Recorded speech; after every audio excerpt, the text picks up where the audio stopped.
रात का समय था। गांव से थोड़ी दूर घना जंगल फैला हुआ था। लोग कहते थे कि उस जंगल के बीचों बीच एक टूटी फूटी झोपड़ी है जहां कभी कोई नहीं जाता। वजह थी वहां से आती रहस्यमयी चीखें और डरावनी फुसफुसाहटें। राहुल, जो शहर से अपने गांव आया था, इन सब कहानियों पर विश्वास नहीं करता था।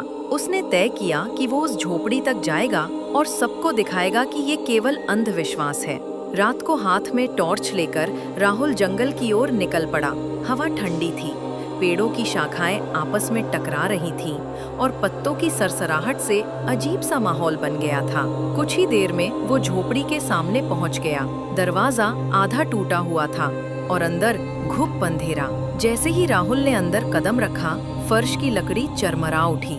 अचानक टॉर्च झपकने लगी और बुझ गई।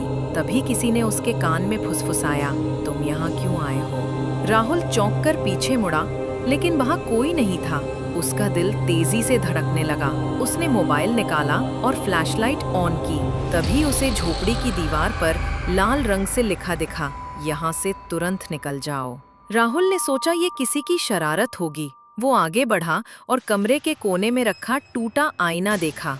आईने में उसने अपना चेहरा देखा, लेकिन अचानक उसके पीछे किसी और की परछाई दिखाई दी।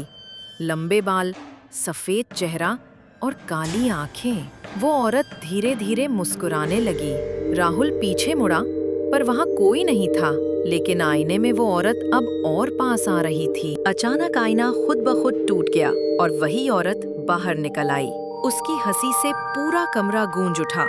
राहुल चीखता हुआ दरवाजे की तरफ भागा, लेकिन दरवाजा अपने आप बंद हो चुका था। झोपड़ी में सिर्फ उसकी चीखें और औरत की हंसी सुनाई दे रही थीं। अगली सुबह गांव वालों ने जंगल से राहुल का मोबाइल पाया। उसमें आखिरी रिकॉर्डिंग थी।